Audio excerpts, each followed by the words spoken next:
Well, welcome to another one of our Viva Connection sessions. These are our little 10-minute riffs, if you like, on getting to know our speakers, introducing you to who's going to be speaking in 2019. And what we're doing with these sessions is asking reasonably commonly asked questions in the community so that we can provide value to you, and you're going to want to listen and take note to what's being said, and hopefully share with people in the community. So before I introduce Linda, and I'm not doing that at all, I'm going to pass the mic to Sue. So you can introduce the lovely Linda. Hi. So today we have the pleasure of the company of Linda Ramus, and we're lucky to find her not on a far-flung trail where the snow is deep and the road is long. We were just chatting about the next upcoming trek, which just blows me away every time. So Linda, we first met when my husband and I popped into Santa Clara county department, and it was the first time it seemed real to me that three principles were a thing. Well, the department was answering the telephone talking about three principles, services division and drug and alcohol services. And it was just an amazing moment. And that's the first time I met you in flesh, but with like so many other, what shall we call you, veterans. I had seen so many of you on videos. It was a funny feeling to actually meet you in the flesh. And, I'm still grateful to this day that week was so special for us, the number of things that were arranged for us, and that we got a real insight. So belatedly, I'm sure I thanked you at the time, but belatedly, thank you. And that's enough about me. But basically, you've done everything from A to Z that can be done within the world of the three principles, it seems to me. I saw you as a facilitator, as an organizer, as a program leader. We went to various classes, and it was just extraordinary. And I know that county department was drug and alcohol recovery, if you like, related. And you still teach a class weekly, although you're semi-retired. So you just can't stop, which is probably not uncommon. And we have a super question for you today, Linda. Yes. Which we're very intrigued about. Anyway, so I'm going to put my glasses on because I need to read the evidence really well. The question is, why is research and evidence an important piece of the work as 3P facilitators, teachers, program leaders, etc.? It's your take on it. Okay. Well, first of all, thank you for inviting me. I was at Viva last year, and it was the most fun I have ever had at a Three Principles conference. It is the most non-conference conference I've ever been to. Singing, dancing, long lunches, sitting in a beachfront cafe, yes, it was amazing. So I'm absolutely looking forward to more this year. And, I'm going to be there. And I'm telling everybody I know. So just to let you guys know, it's an amazing, fun thing. And that's what the principle is all about, right? You got to have fun, right? My motto in life is, when all is said and done, was it fun? Okay.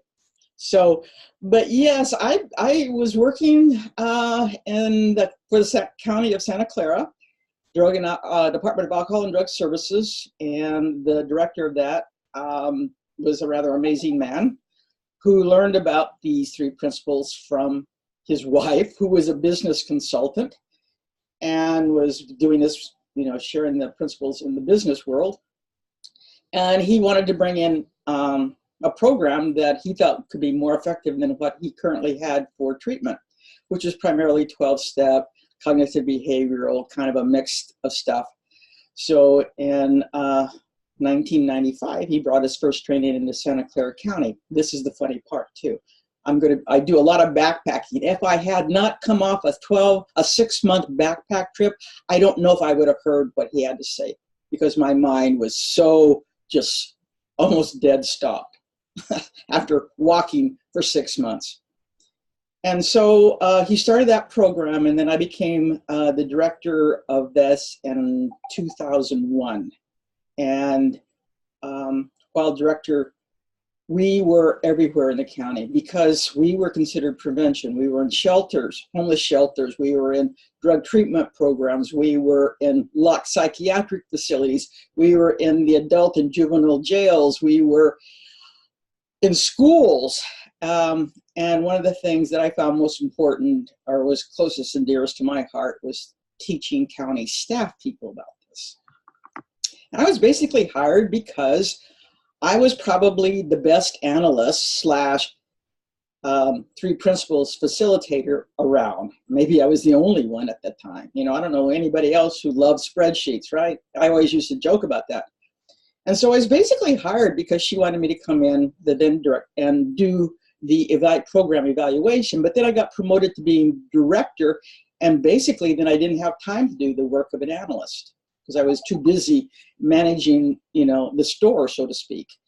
And so we didn't do as much evaluation. We did a lot of evaluations, and it just piled up on my desk, and I didn't get to it. But what I did get almost on a daily basis, because at one time I had like about 12 facilitators, and we were doing like about 40 classes a week. And so these guys would wander in and out of my office. They would just kind of pop in, and I would get these oh my God stories all the time. It was like, oh my God, you did it. And I would just sit there, and after a while it was just sort of like, yeah, okay, thanks for sharing, guys. You know, so it got to be the norm. You know, a miracle is a normal thing. It happens all the time. You know, we just don't, you know, recognize it until it kind of hits us upside the head. So for me, I was getting these, you know, I was getting some of these class evaluations that participants would fill out. And then I was getting these, oh my God, stories. And so, you know, I had all this data, both quantitative, you know, the statistics from the evaluations, and qualitative, the stories coming in, that it was like, well, this is a no-brainer. You know, this stuff, you know, we're getting results. And on the one hand, I would feed the statistics to my boss and other people, but on the other hand, there were all these stories that gave the context, that gave the feeling, that really conveyed as much as possible what happens, what goes on. Okay, so I knew we needed to do this better, and I wanted to. When I retired in 2012, my boss retired on exactly the same day. And a year later, the Three Principal Services Division no longer existed because the new fella coming in had his own idea about what treatment should be. He was a traditional therapist. He thought it should be cognitive behavioral or 12-step or something like that. And he didn't understand or take the time even to look at what we were doing. Happens all the time. You're in a place, you think you're solid, and then a new guy comes in and has his own ideas. That's just kind of the way, you know, things work. So regardless of the data, regardless of the evaluations, you know, people will look at it and say, yeah, I think I'd rather do something else. Or let's try something else. They don't see this as, they see, oh, we got to try a lot of different things. So anyway, so when I retired, one of the things I wanted to be focused on was to talk to people about evaluation, because again, a lot of people are doing the work, but at the time, not very many people were talking about evaluating the work or collecting the stories or the data around their work. And I thought, well, there is a missing piece right there. And people were always calling me, oh, I need this. Do you have any reports or any data, you know, because I'm talking to somebody and they want to see some outcomes. And I said, well, I got some. You know, we had published one research that we did in a peer-reviewed journal. And then we had some of these anecdotal, you know, evidence. But you know, so then I got to thinking, it's like, well, God, they keep asking me for this stuff. You know, we need some of this, yeah, because people are asked for it. But hey, you guys have got to collect it. You know, if you think that it's important and you see that that sometimes people are asking for it, well, the only way to get it is for people to collect it. I can't generate it just because I want to. It has to come to me. So then I've done a few things with some people about trying to get people interested in evaluation. It's a tough sell, because I don't think they see it quite the way I do. Okay? And this is why I think I see it a little bit differently. We're not out to prove that the principles work. Well, that's silly, isn't it? It really is. I mean, you know, it's like we all know this is not a canned intervention. This is not about, you know, don't worry, be happy. Okay? And this is not about, you know, how to live with less stress in your life or be a better parent. This is a spiritual understanding. That's it. You know, this is a piece that we have all stumbled into, that somehow or another got put in our path, that's leading us on our path to understand the truth of who we are. That's all. Because none of us are, you know, totally happy or live without stress and don't, you know, fall into, you know, the human traps of, you know, anger and all those kinds of, you know. So that's not about what this is about ultimately. And so we have to look, we have to look at it from those two worlds. One, we know we're not about to prove it, and two, you know, we're still dealing in this other world. And I said, or what, this was not my original quote, but a friend of Frances in text, she said, what we're doing with this data is trying to support the current level of understanding of crumbling institutions. And I thought, well, you know, yeah, if we take it like that, if we try to just give them what they want, you know, so we get the gig, we get the, you know, the contract, and we get to stay in and do the work. Well, you know, I don't know. To me, for me, it feels a little personally, a little intellectually dishonest. So I will give them what they want, but I'm not going to give them what they want because of why they want it. This is why I collect data. You know, I tag myself now as transformative research and evaluation, stats and stories, truth and proof. The stats provide the proof that those institutions want. The stories provide the truth of what we're talking about. Okay? So my whole push is to capture both. Yeah, we live in the real world. You get up in the morning and, you know, you make coffee. But the truth is, you don't need your coffee.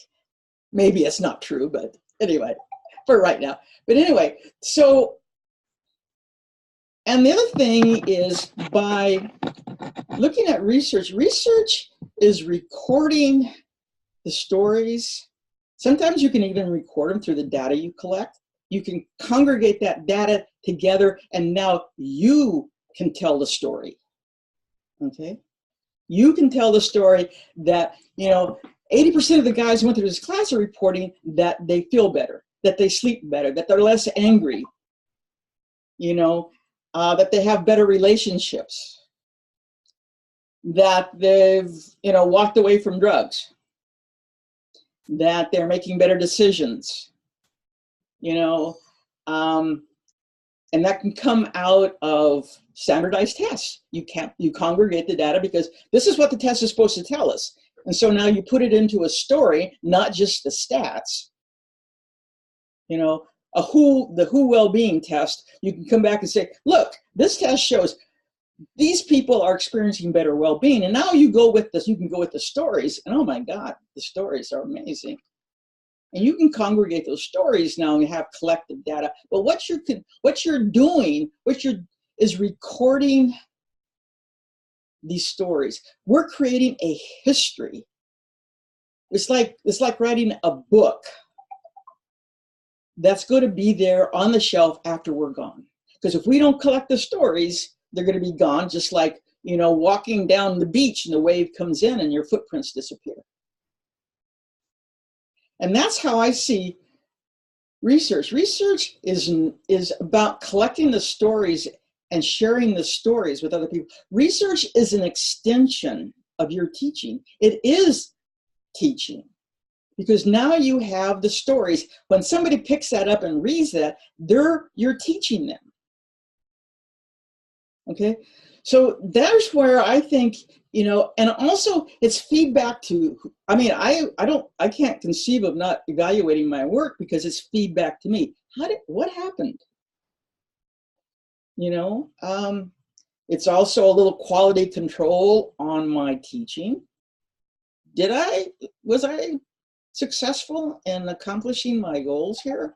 Because I've done evaluations for people and it came back and the second go around that they did was not as good as the first. And they said, oh yeah, I was a little on autopilot on that one. I wasn't as fresh. So now the next time they do it, they see what can happen. And so it's feedback to us as well.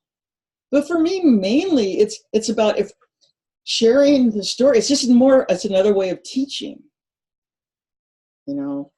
And again, it's not proving the principles. It's not proving that they work, okay? I hear people say that and I'm just like, no, we're not proving that they work, you know? Although sometimes, I don't know about you guys, but I mean, I've taught this for so long, and then I'll evaluate my class and I'll say, oh, this stuff does work. It's like, sometimes you almost have doubts about, is it as good as we say it is? Because I see people go on and on and on about how great it is, trying to sell other people on the idea, and it's kind of like, well, back off. Let it sell itself. You know, you don't have to sell it. You know, once you've gotten permission, you just, you know, you don't have to do any more selling. Now we're just going to be talking about it, you know. But it is fun afterwards to go in and read their comments, their remarks, and when I crunch the data, you know, when I do the statistics and I put it all in my spreadsheet and then I run it through my statistics calculator, I'm kind of holding my breath. I have yet not to see it come out any, you know, statistically significant so that we can say, yeah, this stuff does work. But it's really kind of funny. But we're just recording the miracle. Like I said, when people came in my door for the 12 years, you know, would come in and go, oh my God, if I had recorded every one of those, you know, then I should have written it up. But that's what we're doing. We're just recording the oh my God stories for future generations, if you will. You know, and the other thing is, you know, this is not going to get us the job. This is not going to keep us in the place. You know, I know that's all based upon our personal connection with the organization or the individual with whom we're working, you know. But for me, the fun part is when we just have another story to tell, when we're having another story to share. Well, I have to say that it's pretty inspirational. And it really, so I'm just trying to get back to a different view. It's really reassuring in a way, because I think it's been, for me, seeing the ebb and flow of we've got to get more data, we've got to prove this thing, as opposed to all those stories as you described that just lift people, that just, they speak volumes in ways that you can't evaluate almost. It's a feeling, isn't it? And especially as well, I don't know what you think about the video story, you know, stories that are videoed where the person's speaking, but that's pretty blooming powerful when it's lifted off the page and there is an actual human being who's saying, I was like this for 30 years and now I'm like this. And the single thing that happened was I had a conversation. Because that, in a way, that is all that happens. Well, that's my opinion. Yeah, and to see sort of a collective of these, I guess I'm still like to see things also down on paper and in writing, because it gives me more chance to be reflective about what I've just read. But yes, and that is all. And the one thing that makes us, again, a little bit different than just somebody's stories is, as the evaluator, I can collect those and present those as an evaluation or whatnot to somebody as well. So, that is a way of organizing that information, that data. There's a whole book written about success stories as data, so that you can present the stories, and you can then have them in an organized sort of fashion that can be acceptable to the current state of minds of crumbling institutions. I love the expression crumbling institutions, and in a way, I don't want to interrupt you, but I think that there's so much in what you've said that it feels like it would be, I don't know what you think, Julie, but it might be a good time to wrap this up and then leave people wanting more for November. That's a good idea. Yes, yeah. Leave people wanting more. Linda, I could listen to a lot more. And we talked before we started recording, and I said, let's hit the record button, because I am fascinated by this, and your take on it really is very, very, very cool, very interesting, and has me like little sparks going off in my head about, I never thought about that. So that's really great. And we are super excited to have you back with us, Linda, and I love your comment about the party, and it's the best thing you've been to, 3 Principles Wise, or something along those lines. I know when you were here, we were stomping together, partying away. So hopefully we'll have just as much fun this year. We will. Thank you, Linda. Thanks so much. Bye. Bye.